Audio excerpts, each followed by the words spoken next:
Let's talk about drones and the mistakes that we make when we fly them. Let me talk to you. Y'all know where that came from? Comment below if you know where that came from. Yeah.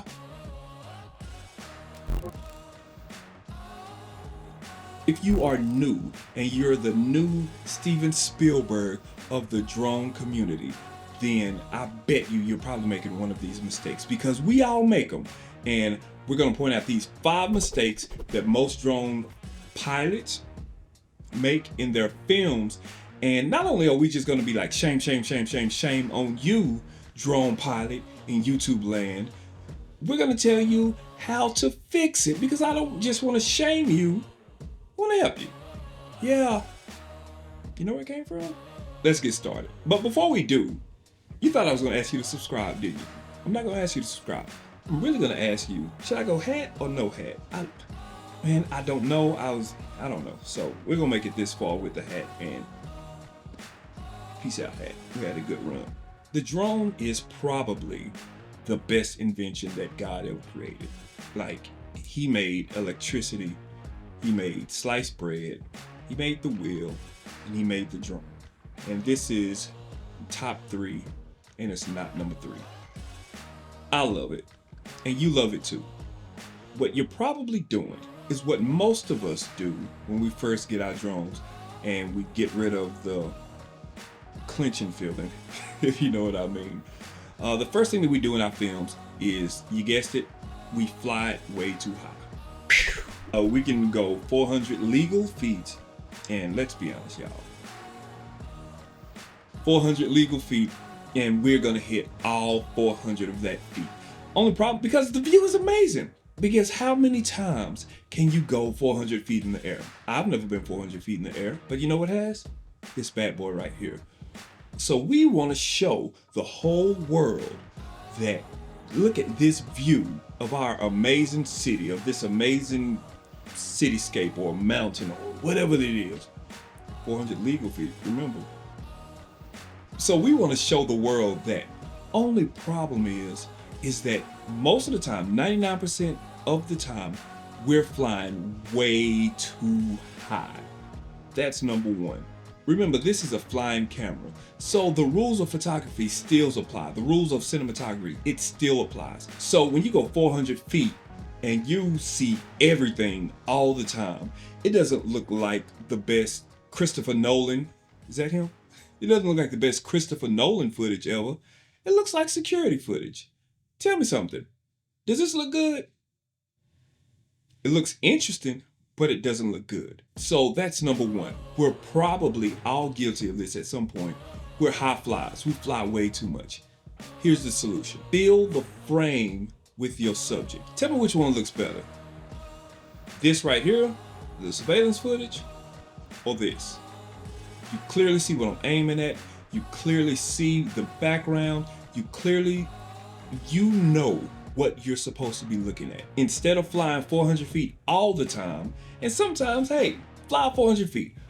Fly like homegirl said on that movie. What was her name? Was it Wendy on Forrest Gump? Jenny. It was Jenny. Like Jenny said on Forrest Gump, fly, Forrest, fly. Do it. But your film will be a lot better. You'll be the new you'll be the new Michael Bay if you will just bring this sucker down just a little bit. Fill the frame with your subject. You'll be amazing. Number 2. I don't know how I did that. I thought that I should do something because, you know, it's YouTube. Forgive me, y'all. Number 2. We overuse our drones. I'm guilty of it, but you're guilty of it. And you know you're guilty of it. You have a 2-minute short film and 1 minute and 53 seconds are filled with drone footage. Y'all, this is a camera, but it's not the only camera. I understand. It's ice cream. What's your favorite ice cream? My favorite ice cream is black walnut. I love it. It's mature. It still has a little bit of fun in it. It's all good. I could eat a lot of black walnut. These days, I can't. You know, the body don't really agree with me. but I love ice cream. Y'all, this is ice cream. Imagine if you have your black walnut and you have a bowl after dinner. It's all good. It's wonderful. Chef's kiss. Imagine if you had your black ice cream for 30 days straight. That's all you had. Breakfast, lunch, dinner, brunch, snack. After dinner, dessert. Did I say dessert? You should have dessert. It's all black walnut. Does that sound too good? First day, it'll be good. The second day, by the time you get to the third week, you're gonna be throwing up the black walnut. Y'all, this is the black walnut. In the most traditional sense, this is used to be an establishing shot, to show where you're at, to show where the scene is. You can use it as a transitional shot, that I'm going from this place to that place, or you can use it as a ending shot, an outro shot. And this is the summary of the whole story in this great big city. Use it for those things. I mean, you can use these for unique angles too. It's all good, but primarily, this is what this is used for. This is a tool, just like what you're looking at right now is a tool. It's not the be all end all. It's just a tool.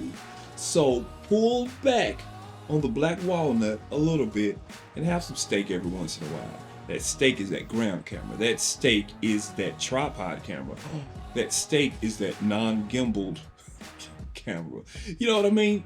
So black walnut is good. This is black walnut. This is not steak. Although it could be. Here's a doozy. Using overcomplicated shots. I know that you're on YouTube and you're watching Javon Clowney or Downey, I forget what his name is, and you're watching all the other guys. They're showing you you pull your stick here and you go here, and then you'll do like that, and then you'll swoop in, and then you'll make a whole nose dive, and you'll go, and then you'll come back up. Like, that'll be an amazing shot. This is how you do it. So of course you do it and you don't do it. You fail miserably. But by the time you actually learn how to do it, now I want to do it on everything that I have. Here's the only problem. You're a real estate videographer. All they want is an establishing shot, an orbit shot, and a top-down shot. And you know what? Those shots are beautiful. I'm not saying don't do any of the other stuff, because the other stuff is cool too. But remember, the idea of what your video is, it's storytelling. And if the camera movement is taken away from your story, then you are ceasing to tell a story and you're just showing off your technical prowess, which is all good if we're in a technical prowess competition. But unfortunately, nobody cares about technical prowess. They only care about story.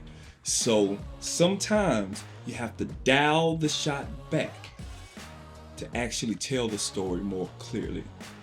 That's the solution. Stay away from the overcomplicated shots all the time. Here's a fun one. Shooting in the sun. The sun sucks. I hate the sun. I hate the sun.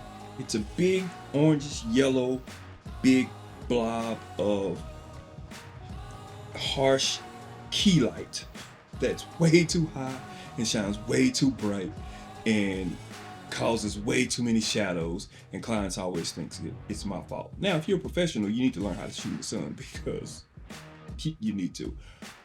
But if you can help it, that's one of the biggest mistakes that we make all the time. Oh man, I ain't doing that. Let me go fly. Go fly. So I go out and I go up at 12 in the afternoon and I get this flat picture of nothingness. That's what the sun is. No, the sun isn't that, but that's what the sun creates. If you can, shoot in the afternoon. It's all good. In real estate, you have to, unless they want the twilight shots, which is a whole different thing. But other than that, man, there are so many. Golden hour is beautiful. Blue hour is beautiful. It's short, but it's beautiful. But you're gonna have to put in a little bit of effort. But I promise you, once you add that to your film, it's gonna make a world of difference instead of just shooting in the sun all the time because I'm lazy and like, oh man, I guess I'm gonna go now. And then like I don't have the right ND filter and I think a 16 is gonna work, and then you know a 16 isn't gonna work. Come on, man. I know what you're thinking. The solution is easy.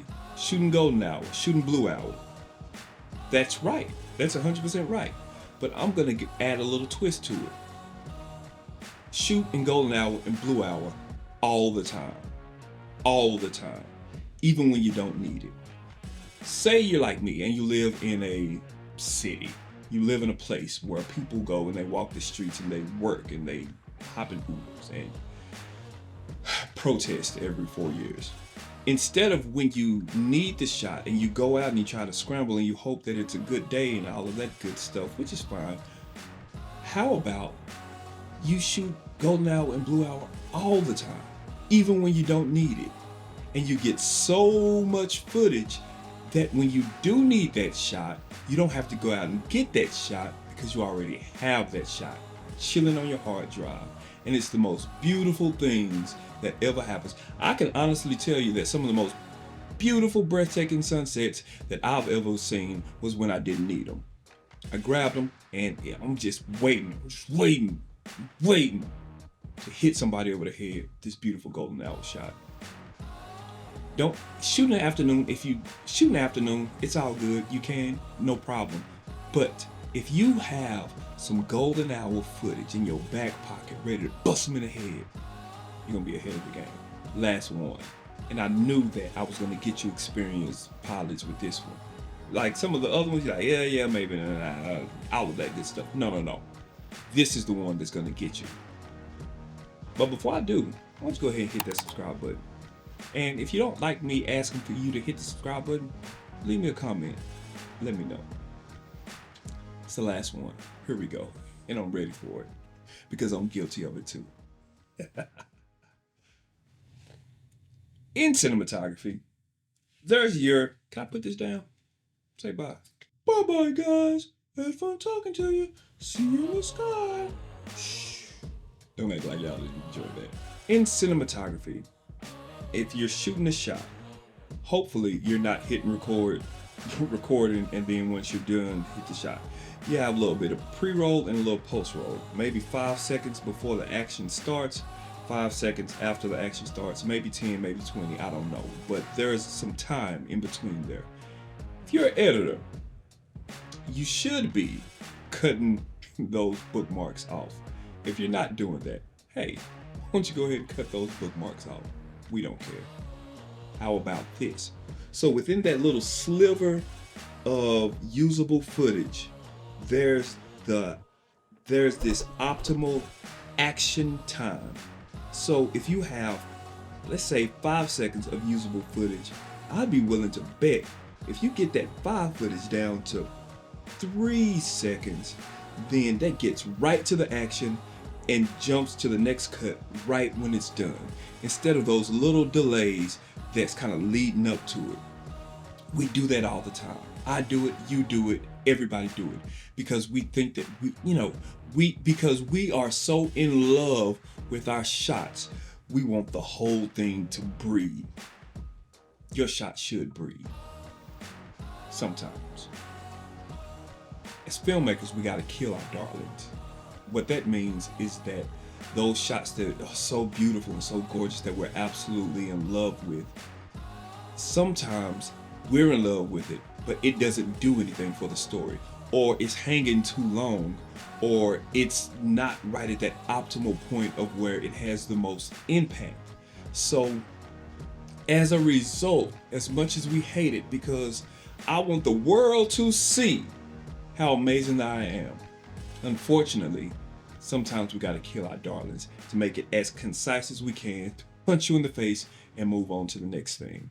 I'm sure that spiked the audio. I'm sure of it. That's the solution, y'all.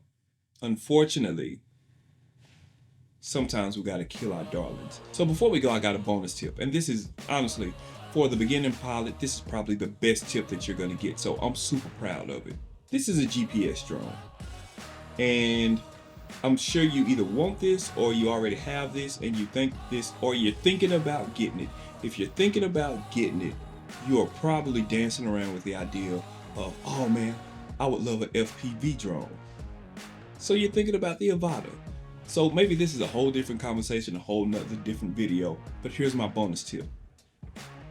This is an SUV. This is a Lamborghini. Bye. No. So say you're a family man or you're a family woman. Let's say you're a family person and you have kids. Let's call them kids. Let's say 3 kids. You got 3 kids. They all need to go to school. Yeah, this is an SUV. This is a Lamborghini. This is gonna get you the shots that get you paid, that gets your films on a more polished level. This is gonna be fun. A lot of times you don't need fun. You need to get the job done. And if you have something to get the job done, then go have some fun. Go drive around on the weekend. Drive up the coast.